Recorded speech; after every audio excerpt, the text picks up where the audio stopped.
Welcome back to another one of Miscellaneous Vlogs. Today, we're talking about the period after World War I into the decade called the Roaring '20s. So let's get started. So first, as you take a look at the state of Europe after World War I, as you can see, it was, badly damaged economically and physically. Many people were displaced. However, the U.S. did not look like this, and so we had a different series of different problems we had to face at home here. Okay. Now, one of the biggest problems that was faced worldwide was a pandemic that actually occurred during this time. It is called the Spanish flu. Now, the deadly Spanish flu virus occurred just as the Great War was beginning to wind down.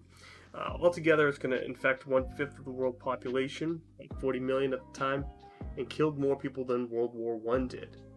And port areas such as, in major cities, transportation centers, again, areas that really do have a lot of congregation of people were the ones that saw the earliest cases.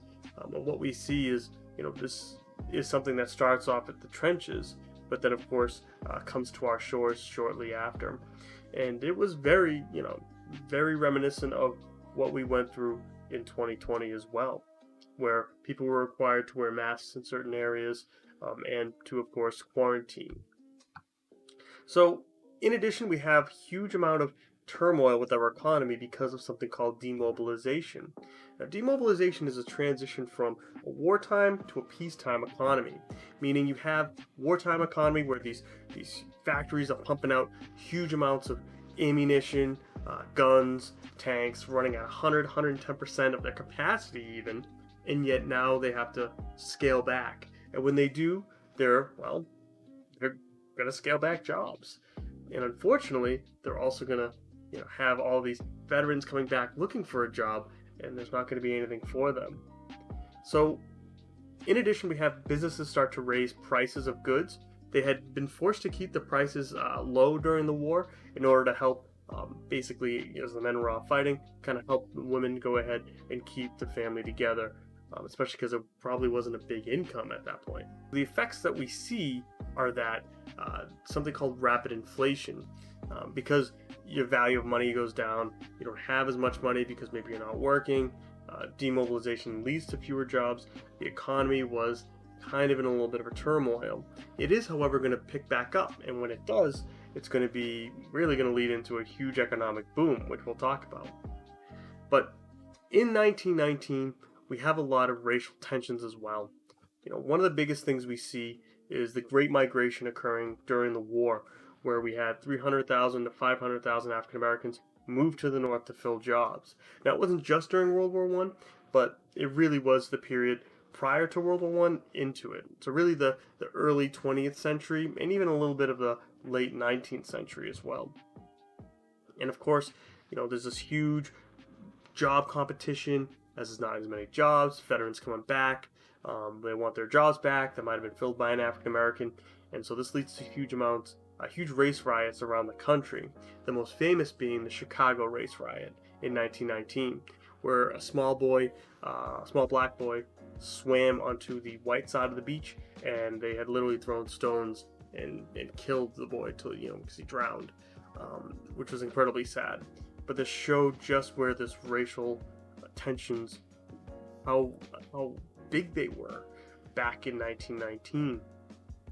We also see a lot of strikes during 1919 as well. Most labor strikes are going to be seen as communist because they're going to be against capitalism. They're going to see people unionizing, and so that's going to be seen as socialist/communist. And at this point, we have Russia, now the USSR, the Soviet Union, now communist. So there's going to be a big fear with that, huge fear with that. So the four strikes are the Seattle General Strike, which basically the outcome of the strike was that the public opinion turned on organized labor, again on unions, as a lot of the goods that were weren't being unloaded at the docks, because of course Seattle still is a port city. What would happen is they were stuck on the ships, people couldn't get them, and people again kind of lost support for the unions with that. Next one is the steel strike, where we have 350,000 steel workers want higher pay, shorter hours, union recognition. The company actually sent in strike breakers to go ahead and break it up. And a strike breaker would go into a strike, for example, a picket line, where everyone's picketing. And what happened is they kind of create a lot of anti-immigrant feelings, such as like, ooh, you want to make as much money as that immigrant over there, So that kind of divided them, and that fell out of favor. The most famous and one, especially locally, is the Boston police strike. Yes, 75% of the Boston police force went on strike. Again, all the men were fired, and we're going to see that Cool Cal, or Calvin Coolidge, is going to go ahead and hire some of them back afterwards, after all the dust settles. But basically he makes a statement that there's no right to strike against public safety by anyone, anytime, anywhere. And that makes sense. I mean, it was complete, could have been complete chaos had he not gotten it out of control and had soldiers, protecting the city there.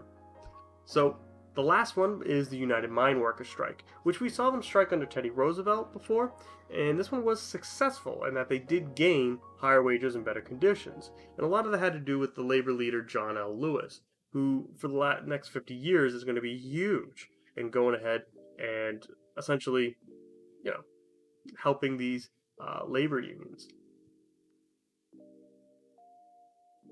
So during this time we have the Red Scare as well. The Russian Revolution, the Bolshevik Revolution that happens over in Russia, again now termed Soviet Union or USSR, is going to lead to a fear of communism spreading throughout the world.